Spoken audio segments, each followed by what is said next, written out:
I listened to every single Radiohead album in 2024, and in this video I'm gonna go through my experiences. Before getting fully into it, I'm gonna go through what made me start listening to their music. And the truth is that the first Radiohead album I ever heard was Kid A.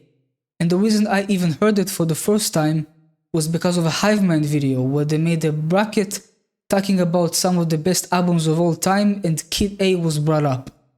And after listening to them talk about the album, I wanted to check it out for myself.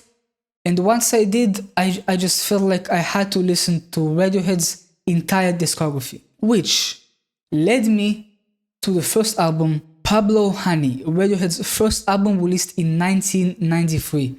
Generally seen as a pretty subpar album, at least compared to everything else the band made. Maybe except that one. But I didn't really have any hindsight when I was listening to Pablo Honey because it was just the second album of Radiohead that I ever heard. So as someone who doesn't really listen to rock music very often, I actually found that the sound of this album to be really refreshing. The hard grunge sound that is present in the entire production of this album is something that I'm not very familiar with. So on first listen and further listens, I got quite a bit of fun out of this album. Tracks like You, the biggest song that Radiohead ever made, Creep. Tracks like How Do You, tracks like Anybody Can Play the Guitar are all really catchy songs that I enjoy listening to a lot. And hey, you can't forget my favorite song on this album, the outro, Blowout. That guitar riff in the first half of the album is one of the coolest moments of any Radiohead song ever, period. And it's present on this album. Now, this album is not without its shortcomings. The production on this album stays pretty much the same throughout most of it, which kind of makes the album experience a bit dull at the second half. You can also tell that this was Radiohead's first album because the writing on this album feels pretty much entirely forgettable outside of a couple of decent hooks here and there. But even with that being said, I still think this album, albeit not perfect, is an enjoyable listen and a good start to the band's discography. The Benz is the older and more seasoned brother of Pablo Honey. This album is better written, better performed, better produced. Tom York is a much better vocalist, he's much more interesting. And the funny thing is that when I first heard this album, I wasn't really into it. It took me multiple listens to really like this album, and it kind of goes to show that with music, it can sometimes take multiple listens and a bit more time to really understand music, especially when we're talking about stuff that you're not used to hearing, right? Like, I'm not a big rock guy, so albums like The Benz definitely were outside of my wheelhouse, but once I gave them a chance and I let them grow, I really loved it. No moment in Pablo Honey is as emotional as Fake Plastic Trees, as Black Star, as Street Spirit. These songs all are just better than pretty much anything that is on Pablo Honey. Songs like Bones are just super catchy. I probably listened to that song like 20 times when I first heard it because of just how catchy it is. And even though it's one of my least favorite tracks on this album, no bar on this album hit me like Just Like Your Dad, You'll Never Change, which is on Sulk. The only real critique I have for this album is that clearly there was still a level for the consistency, there was still a higher level for the production, for the writing, for the catchiness of the tracks. The Benz is a really good album, but there was still a level beyond, and the reason I know that for sure is because Radiohead's computers are not the best. I guess you can say they have a pretty okay computer. Man, if you know Radiohead, you probably know them because of this album. Years before I ever listened to Kid A, I saw people bring up this album in conversations about the best album of all time in YouTube videos and forums and stuff of the sort. People were calling it the best album of the decade, even the best album of all time. And I can kind of see why. Because OK Computer takes the improvements of the Benz in the production, in the writing, in the vocal performances, and it takes all of them to a different level. Radiohead went so far that after this album they had to take a completely different direction. They couldn't just make regular rock anymore, they had to do something different. Now, just like with the bands, this album didn't really click with me on first listen. The difference with the bands is that on second listen, on third listen, on fourth listen, on fifth listen, this album continued to grow. Every single song on this album, except maybe one of them, which is Climbing Up Walls, which I can see myself maybe going to like sometime in the future, but currently it's my least favorite song on the album. Everything else on the album is just amazing. From the intro Airbag to tracks like Paranoid Android, Subterranean Homesick Alien, exit music for film, Let Down, Lucky. There are so many amazing moments on this album. It's such a consistent and enjoyable listen. It's so much fun. It's such an incredible album. The only gripe I really have with this album is that I find the transition between Electioneering and Fear Happier just a bit weird, because Fear Happier leaves you on like a very bleak note, and then Electioneering just out of nowhere is like a very happy and upbeat, bright song. I find that to be pretty weird. I found that weird on the first listen and I still kinda don't really get it.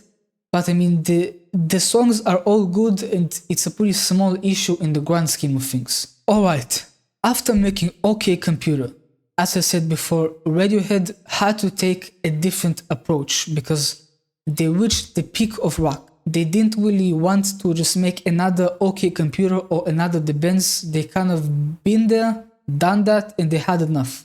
Radiohead needed to refresh their sound, and they will do exactly that in their next album. Kid A, one of only 2 albums that I loved from the very first listen. This album is a pretty wild departure from the sounds of OK Computer and just generally the sounds that made Radiohead Radiohead. It's a very different album.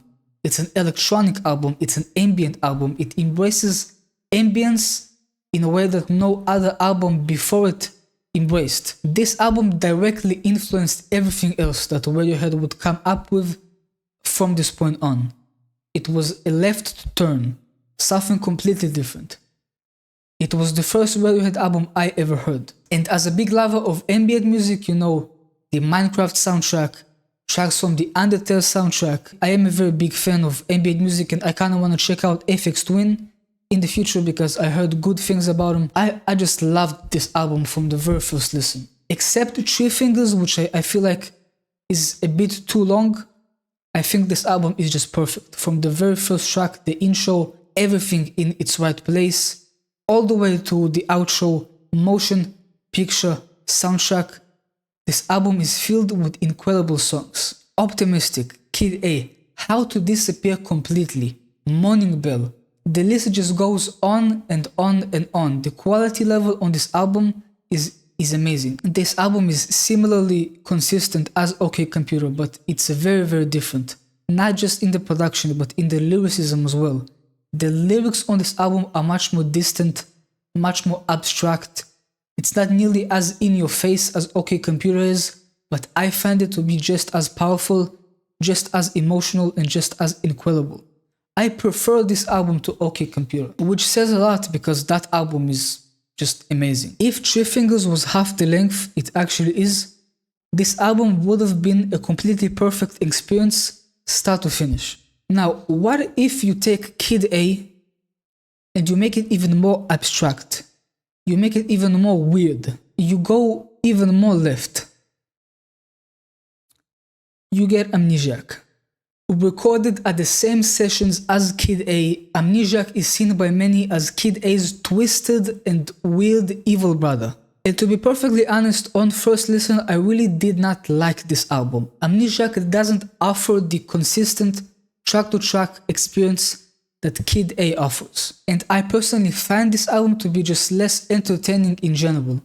I feel like there are moments on this album that just feel uninteresting and unessential in the grand scheme of Radiohead's discography. Tracks like I Might Be Wrong and Knives Out are just pretty boring to me. I don't find them repulsive, but I don't get much out of them that would make me want to go back and listen to them again. I feel like in these tracks, in a sense, Amnesiac reaches weirdness and abstraction, not because it adds something crazy to the tracks, but because it subtracts things that are conventional. And in this album specifically, I don't find it to be very entertaining, because it leaves the tracks just empty and hollow. Now, Amnesiac is not without its highlights. The track Packed Like Sardines is a fun, catchy opener, and Pyramid Song feels actually substantive and interesting. Like Spinning Plates is probably the most interesting song on this entire album. It's one of the only tracks that actually carries the weird vibe of this album in a way that is actually interesting. And the closer of this album, Life in a Glass House, feels like a really interesting moment because it kind of feels like the moment that everything wakes up suddenly.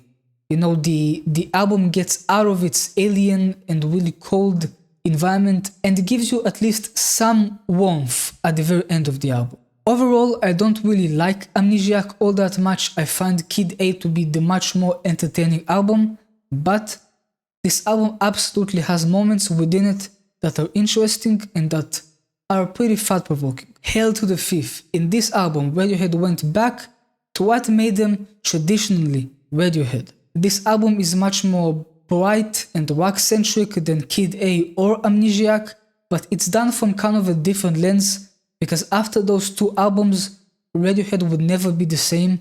They would never go back to just being the simple art rock, grunge rock band that they were before. Everything else the band would do from this point is gonna be done from a more refined place and a more mature place. Like the intro track to this album, 2 + 2 + 5, which title references George Orwell's 1984 book and the doublethink principle. Along the album you get Dare Dare, which is a track that questions our temptations and potentially even religious belief in general. This album has some of the most topically focused tracks out of any other Radiohead album. With that being said, I do find it to be a bit of a mixed bag. Not just in production, but also in general quality. As mentioned before, tracks like 2 + 2 = 5, Dare Dare, in addition to We Suck Youngblood, Sail to the Moon, and A Wolf at the Door are all great songs, but tracks like Sit Down, Stand Up, and Go to Sleep don't really offer much that really interests me and captivates me. And I don't really feel the need to ever come back to those tracks and some other tracks on this album. This album is definitely worth checking out, and I can definitely say that I like it, but I don't know if I can say that I love it, because I just don't find it to be as consistent as other albums the band made. Is that a rainbow? In Rainbows, this album is a crowd favorite, seen by many as Radiohead's best album, the most fun album, the most consistent album. And I can kind of see why, again, because this album is a very consistent 10-track experience. No interludes, no filler tracks, just track after track after track that actually gives you something that you can take back. I personally think some of the best songs the band has ever made pop up on this album. Weird Fishes could absolutely be my favorite Radiohead song of all time. Tracks like Nude, tracks like All I Need, House of Cards, Videotape. There are a lot of really amazing songs on this album, but I am not fully in love with every single song on this album, and I actually find it to be not as consistent as Radiohead's best works. I think that tracks like Reckoner, 15 Step, and Body Snatchers, while not being bad songs by any means, are not clear highlights for me. I can kind of do without those songs, if it makes sense. And those tracks kind of make me a bit skeptical when I hear people say that this is the best Radiohead album, because I feel like other albums just have a bit more juice to them, they offer just a bit more substance and a bit more fun. But with that being said, In Rainbows is absolutely a really interesting entry in Radiohead's discography. It's a good album and it's a good natural progression from Hail to the Thief. If In Rainbows is a crowd favorite, The King of Limbs is the crowd's least favorite. This album constantly gets shit on, nobody really likes this album, and I didn't really mind it on first listen. I kind of found it to be pretty pleasant. I didn't find any of the tracks to be repulsive, but I can really see what people are really getting at. This easily feels like Radiohead's least essential album. Most of it can be easily forgotten after one listen. Outside of 2 tracks, I can really do without this entire album. Now, those 2 tracks, which I do like quite a lot, are Separator and Codex. Separator is a really solid outro. I found the guitar part in the middle of the song to be really touching. Codex is also another really nice song. There really isn't much to be said about The King of Limbs. It's easily Radiohead's worst album. It has some highlights, but it's mostly just Now, A Moon-Shaped Pool. Radiohead's last album. This was a great send-off. Remember how I told you that there were only 2 Radiohead albums I really loved on first listen? One of them was Kid A. This was the second one. I already went into my love for ambient music when talking about Kid A. This album is also ambient, but it's ambient in a very different way. Kid A feels really alien, really electronic. A Moon-Shaped Pool feels more alive. It feels physical. It feels wintry. It feels kind of like a Disney album in a sense. It's really magical. This album is more bare bones, more familiar, more earthly, and it's stunning. I'll quickly mention the only song on this album that I don't really like, which is Desert Island Disc. I don't hate the track, but I just found it to be pretty underwhelming compared to everything else that is on the album. But that's it. Every single other song on this album, in my opinion, is a great one. The track Daydreaming feels like a true dream sequence. It's ethereal, it's pristine, and the way it transitions into Dex Dark lifts you up out of the dream and pounds hope into you with those damn pianos. Full Stop is one of the band's best songs ever, period. It feels like a Kid A track filtered through this album's landscape. The different phases and how everything just comes together in the track is stunning, and it's just insanely beautiful. And right after that you get Glass Eyes, which is just another beautiful piano-led track. Identikit picks things up a bit but still stays true to the vibe of the album, and again, the progressions on this album are simply breathtaking. Go and listen to the start of Identikit and compare the start of it to the end of it. Just the way the tracks go from point A to point B on this album make every song feel like a journey. This album is just something different. And I'm not even done. The track Present Tense showcases one of Thom Yorke's best vocal performances of all time, point blank period. And how can I not mention the last track on the album? The very last song Radiohead left for their fans. Pablo Honey was released in 1993. This album was released in 2016.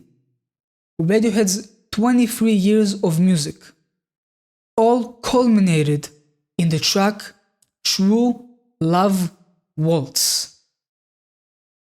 Radiohead's ultimate showcase of love and sorrow, all condensed into 5 minutes.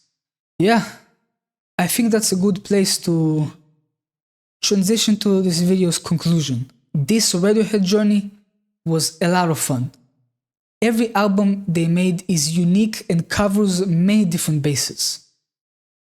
If you watched this video all the way to the end and somehow you are not familiar with Radiohead, as someone who is younger and has listened to their music this year, I can safely say that their music is still amazing, and even if you might not love every single album, you will absolutely get something out of listening to Radiohead. With that being said, I feel like it would be nice to kind of wrap this video up, to give you kind of like a top 3, my 3 favorite albums, not in any particular order, just the 3 albums that I thought were the absolute best. For me, personally, the best 3 albums of Radiohead are: number 1, Kid A, number 2, OK Computer, and number 3, the very last one, A Moon-Shaped Pool.